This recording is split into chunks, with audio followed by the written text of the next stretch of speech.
Terraspine, although weakened, was now to stand off with the forces of the host and lights, but it would not be enough, for as he fought, his power grew with each fallen enemy, and all the time he drew power from all surrounding him. It was just a matter of time, even at this late stage.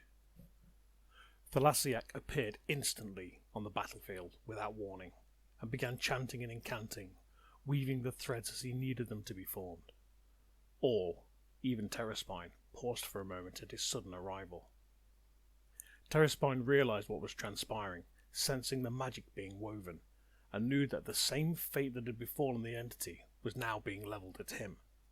And so he instead redirected his attacks against Thalasiak, energy streaming from him towards his foe. Thalasiak had been counting on this outright show of power, and as the energy struck him, it was then Terraspine realized what he had been weaving. A planar anchor, and now his own essence was tied to it. "You will be torn from here and sent beyond the reach of your own kind and all life!" Thalasiak screamed, his body glistening as his skin began to burn with silvered flame. "You killed them! They are dead because of you!" He screamed as he sent forth a blast of pure, divine energy to Spine, sending his target reeling as it struck home, guiding bolt after bolt of energy to strike him, all the time screaming at the top of their rage. All fled, as the scream stripped the skin from those unfortunate to be close enough, causing eyes to rupture and ears to burst. No one had seen Thalasiak do this before, and now many would never again. In truth, it was his own rage amplified by that of the wild's own primal nature, and in time he would realize this, but for now he would make this daemon pay.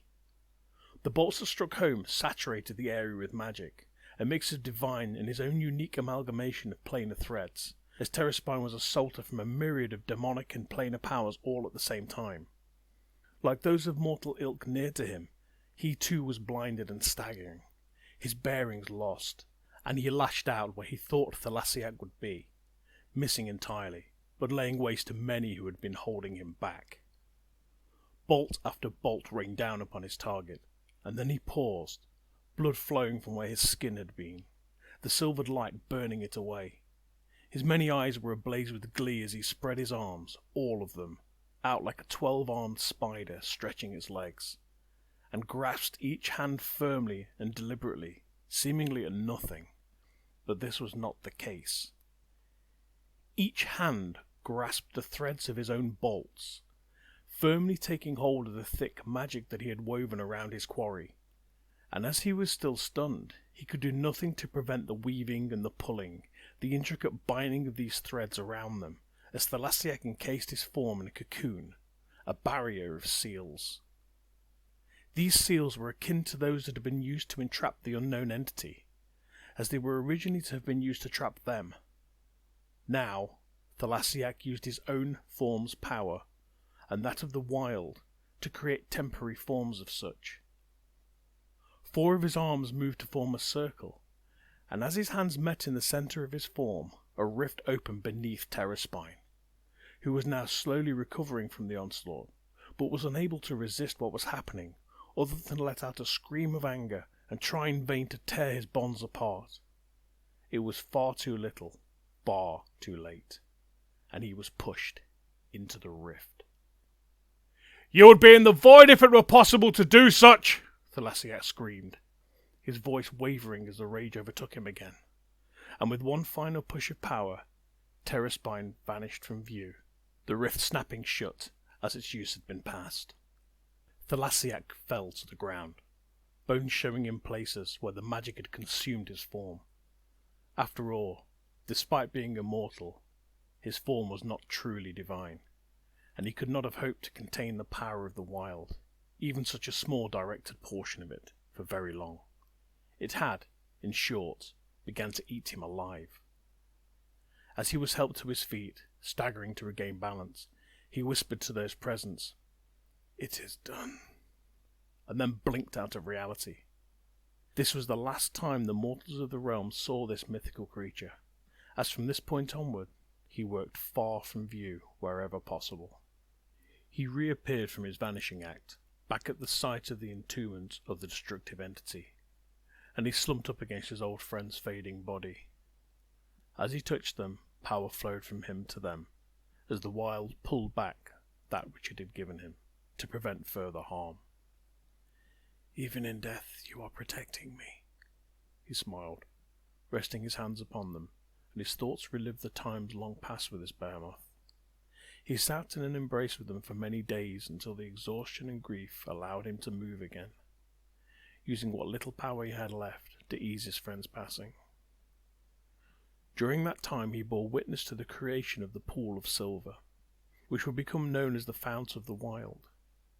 This was to be the source for all power for those who would come to be called Druids, and in time, as the primes adjusted to the loss of their light, they would harness it once more, but they would not know about the loss. They would not even have a link, a tether, a channel to the wild. Their light had been placed within this pool. They had severed their link with their divine host. As the light was about to transcend to a new form, he saw the image of the destroyer in his mind, as his old friend let him know that this had been their plan all along. You knew," he whispered, shocked as the realization of the sacrifice that had been made hit home.